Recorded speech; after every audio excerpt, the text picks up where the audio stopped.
Now, where are you from? I'm from Monroe, Louisiana, Booker T. Still living there? Yeah. And what was it like for you growing up in Monroe, Louisiana? I mean, growing up in Monroe, like I tell everybody else, everybody got their own story. So growing up for me, it was like, coming up, I ain't have much. Nothing at all. You know, mama, she couldn't afford what I wanted. So I had to go do dumb shit to get what I wanted. Like going to school. Everybody had on Jordans, everybody had on Nikes. I had on some damn weak ass shoes. That's all I can remember, some weak ass shoes. So I had to do what I had to do. My cousin Torres showed me how to shoot dice in 7th grade. Went to school, Carroll Junior High, went to school, shot dice with the North Side. Ended up winning $100, went by me some all white forces, and there since that day, wasn't no looking back. What's the most you won shooting dice? The most I won was like, I said like $600. What's the most you lost? Like 8. Over time, playing dice, do you think you've won more than you lost or lost more than you won? Nah, I know I won more than I lost. Hell nah. Now, Monroe, how close is that to Louisiana? I mean, how close is that to New Orleans? How close is that to Baton Rouge? Baton Rouge like 3-4 hours away. New Orleans like 5. Monroe like, no rapper ever made it from Monroe, so that's why people always overlook it. The closest, Hurricane Chris, he's from Shreveport. Lil Snoop from Jonesboro, that's 30 minutes from Monroe. But you know how this shit go. But Monroe, ain't no rapper ever come from Monroe, so it's hard to get out and make a name for yourself when no rapper ever broke down doors. So that's what I'm trying to do now. What's the closest major city to Monroe? Shreveport. Oh, okay. Shreveport. And a bigger one than that would be? Shit, I don't even know, because Dallas and Baton Rouge is same hours. Ah, okay. Now, would you consider your upbringing rough? Yeah.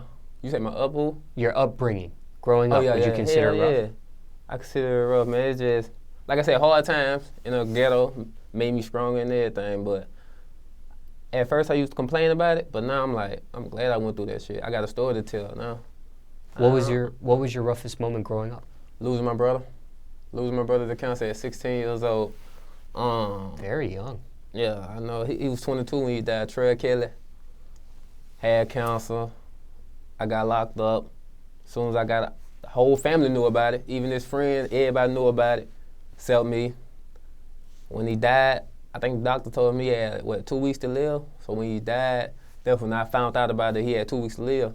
My mama ain't tell me. She told me she didn't tell me because, he taught me how to rap. He taught me everything I know right now. If it weren't for him, I wouldn't be right here right now. So when he died, it just fucked my head up. I started doing dumb shit in the streets, like I ain't give a fuck. I started robbing, jacking, breaking in houses, all that dumb shit.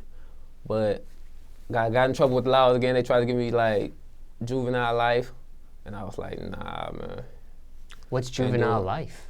Till you 21 in Louisiana. Till you 21. Oh. When you a juvenile, yeah. And how old were you at the time? I was 16.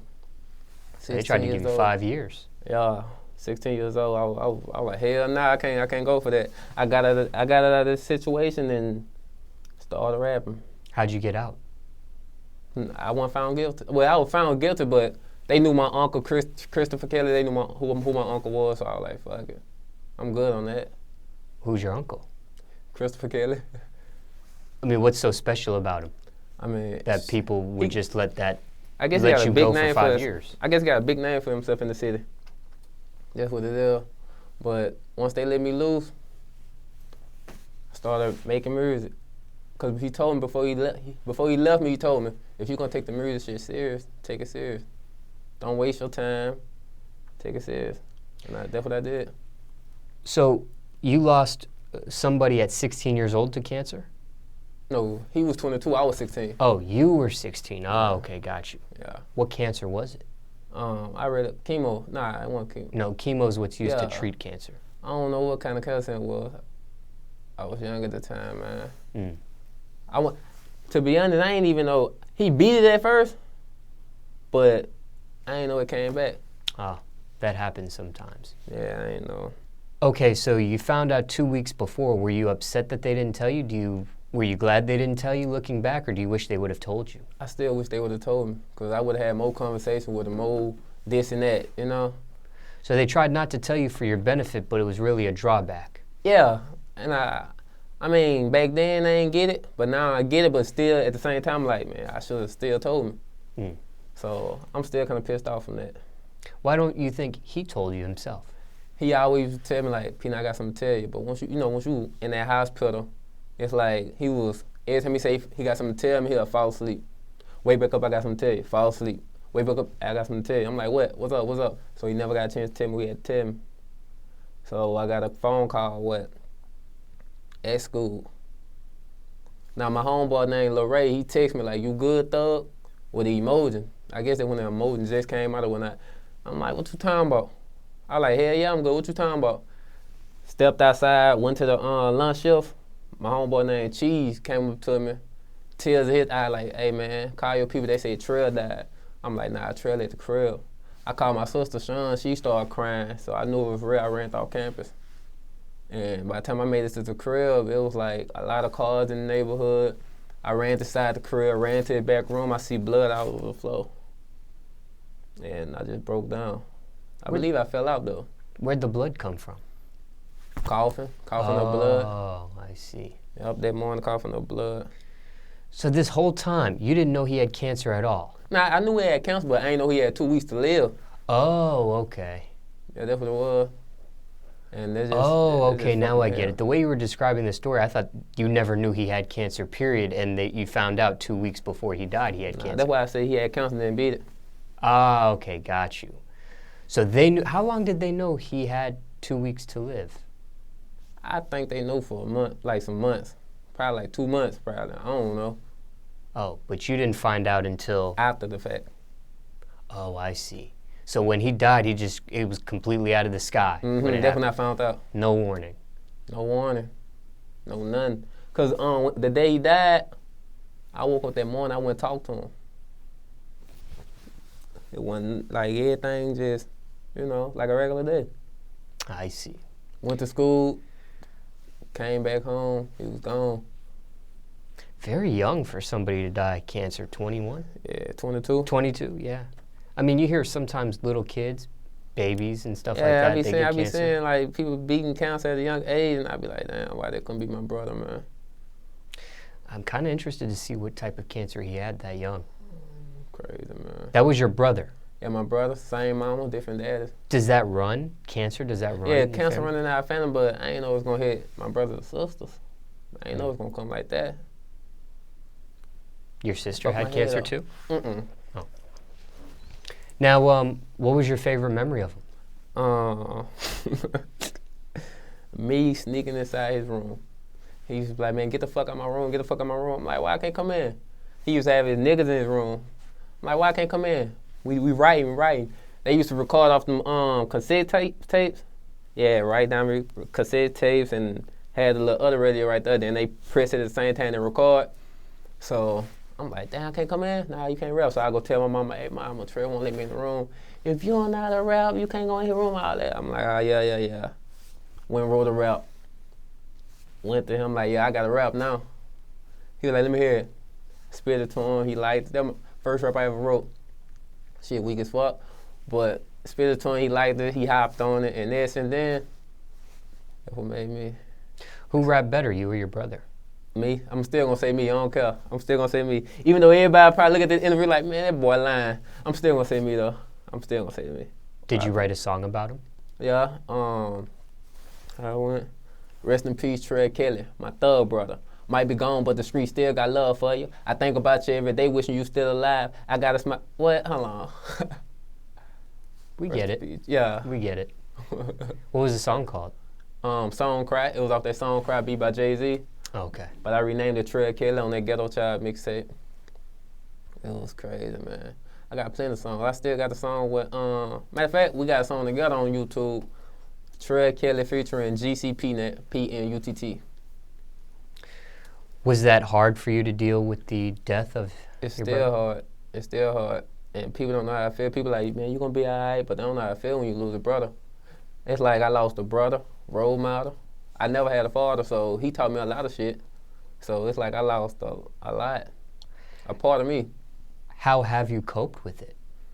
Like, I don't too much think about it, though. I don't too much, 'cause if I think about it, shit happens, you know. What's your advice to somebody that has to deal with the death of a brother at an early age, or sister, whatever, you know, brother or sister? It's like, what do you tell I somebody? just lost a homeboy, named OT, 16 years old, had three brothers. 16 years old, this week, matter of fact, in Monroe. And what I haven't talked to his brothers yet, because I don't want to talk to him yet, because I knew how I was when I lost my brother. I ain't want nobody to fuck with me. I ain't want nobody to say it's gonna be alright, it's gonna be cool. I ain't want none of that. Just stay out my way. But the only thing I gotta say is, like, you can't say nothing to them. To be honest, they hurt right now, you know. So I can't say nothing to them. But when you are able to speak to them, what's some advice you would tell somebody? I tell them, like,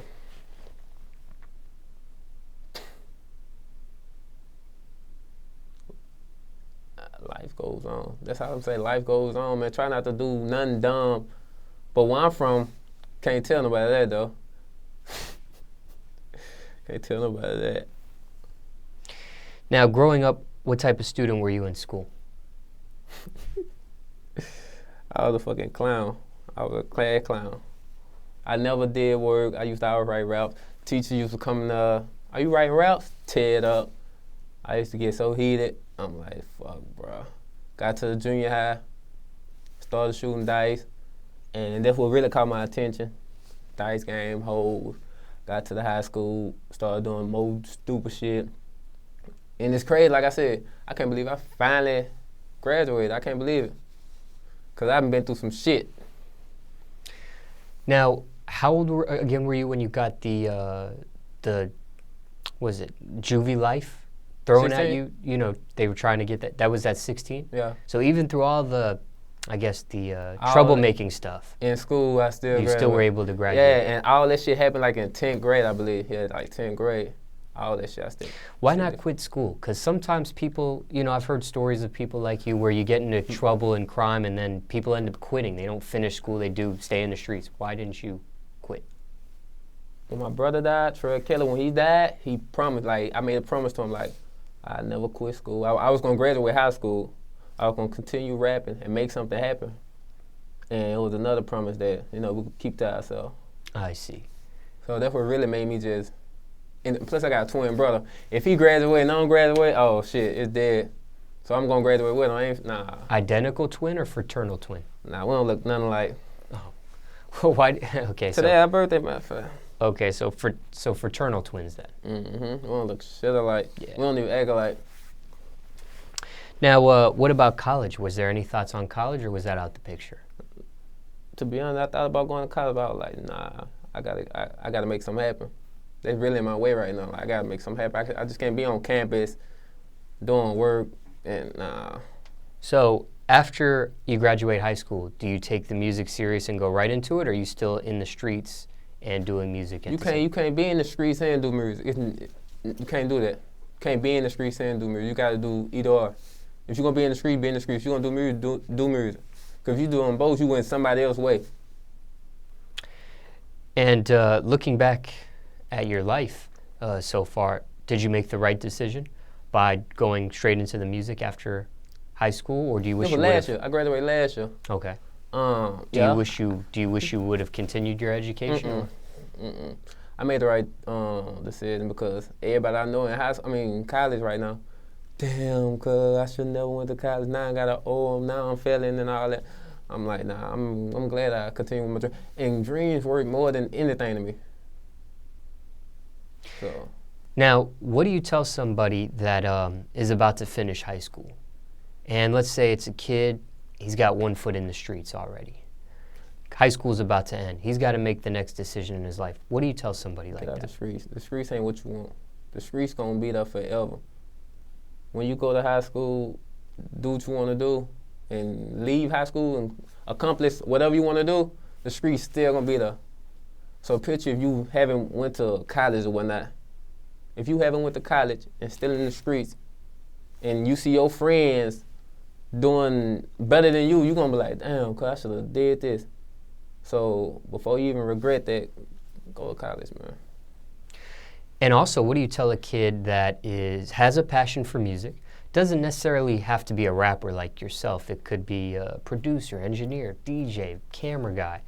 Say they have a passion for music, high school's about to end, and they got to make the next decision in their life. Do you tell somebody go straight into the music like you did, or do you tell somebody if they can continue the education and do music at the same time? And that's what I tell them right there. Continue your education and do music at the same time. But if you like me or whatnot, go to move. You don't need school. I mean, you need school, but I tell them, nah, man, you really don't need school, man. If I'm wrong, somebody complete me. Somebody uncorrect me. Now, what did your mom think about that decision not to go to college and go straight to the music? My mama, she used to always tell me, don't let nobody tell you what to do with your life. So. So she was out of the equation. I ain't let nobody tell me what to do with my life. I did what I wanted to do. Something happened, I can say that. Because in my city, like, to be honest, no rapper ever made it as far as me. In Monroe? In Monroe, because everybody focus on being city famous. You get that little one buzz in the city, they think, like, they feel like they just all that. Hell no, I'm trying to be a fucking Jay-Z. Who do you think, if the person that's gone the farthest, who was the person that went the farthest before you? Is there a name for that person? Just curious. I don't know. Because I ain't been paying to be honest, all the older rappers in my city, no harm, but I don't go, like, I don't too much, like, care, because back then, before I even had a name for myself, it was like, I'm like, hey, let me get on your track, let me get on your track, let me get on your track, let me get on your track. Man, you too young, man, or they ignore me.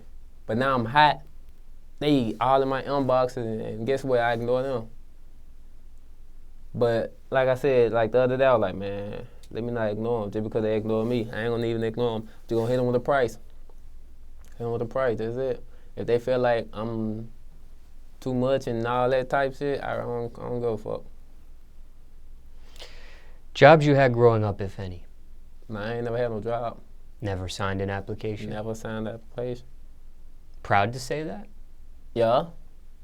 I'm dead ass, because don't nobody want to work a 9 to 5. I don't give a fuck who you are. You don't want to work a 9 to 5. But you were in the streets doing some troublemaking stuff. Money, yeah.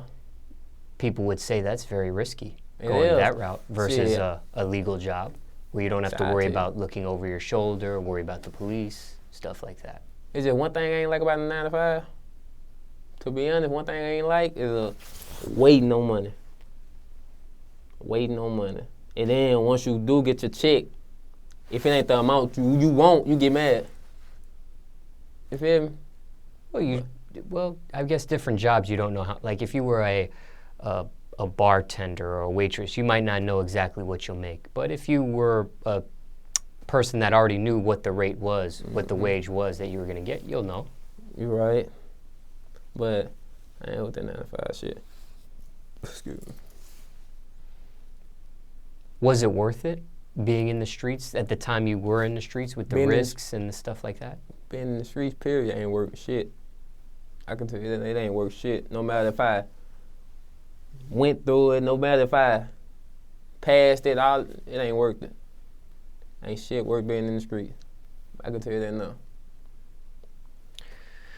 Now, okay, you mentioned your mother in this interview. What happened to your father?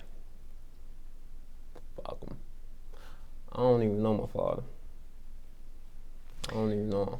So your parents were separated very young? Before I even born. Before I was born. Was that hard to deal with? Hell yeah, because going to school, you got to write about your damn father, and I'm in the back of the classroom like, damn. Everybody writing on it, I ain't got shit on my paper because I don't even know the dude. You mentioned your brother was was he your main male figure in your life since your father wasn't there? Mm-hmm. And I got a step pop, Mike.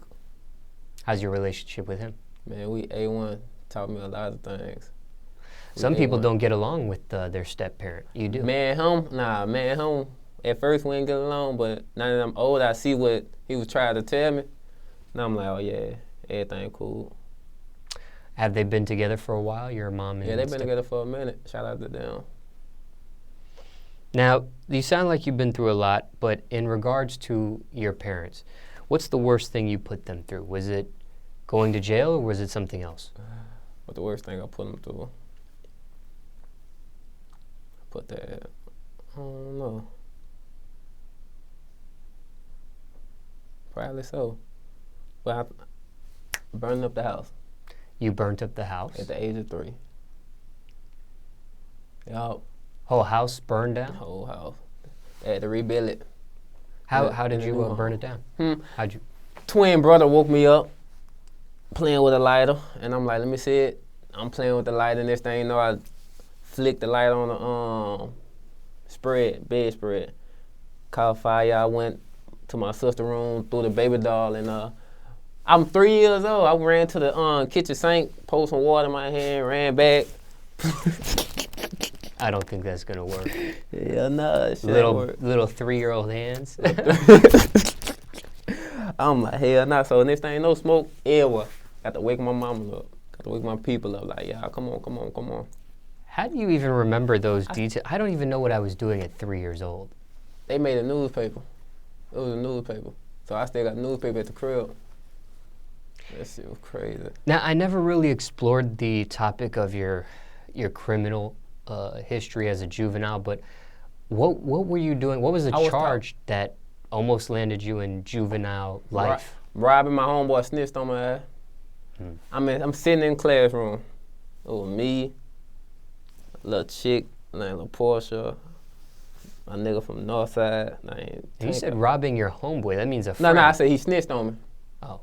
I don't rob him. Yeah, man, I'm jacking everything and doing everything at home. You know how when you doing shit at home, they bring it to the school. Okay. Like, I hate that shit, man. Bring the shit to the school. Police walking inside that bed, like 2 of them. What PNutt at? Call him by my nickname. What PNutt at? Teacher. Pointing right at my Teacher pointing right at my ass. Come on. Went there, put me in handcuffs. Went to the office. Principal right there. Assistant principal. They laughing. Yeah, they finally caught your ass. I'm looking at them like,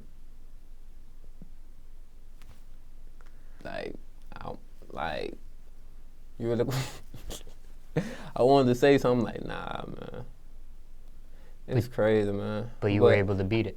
Yeah. Because of my uncle's name. Now, you mentioned a twin brother.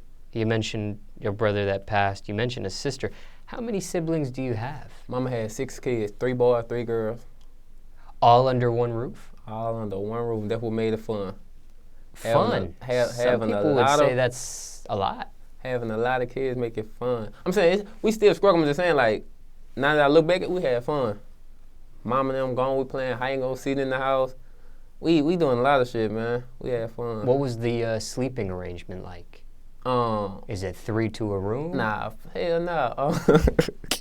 We had we stayed in New Home in Booker T. That's public house. So back then we were 5 bedrooms. So 5 bedrooms. My mama had her own. Me and my twin. My big brother had my older sister had her own. I mean, I've done interviews where it's like 5, 6 people in one room. Yeah, I'm already knowing shit. That's how some people live, but they changed to 4. Yeah, I don't know. Where are you on the ladder? Are you towards the oldest, the middle, the youngest? Nah, I'm the youngest. Anybody else in your family rap beside yourself and your brother that passed? Or just you now? I got a cousin named G Quan. He rap.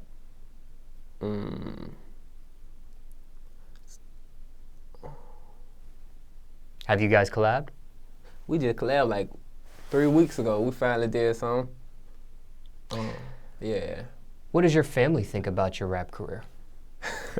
At first, my mama, back in elementary, I used to write rap. She'll take my rap book, read it to me like, you can't even spell. I'm like, Like, dang, cuz. Then she'll read it like, you don't even make sense. Then she'll tear it up because I don't do my homework or I got in trouble. She'll just tear it up. Used to cry. Like, man, like, damn.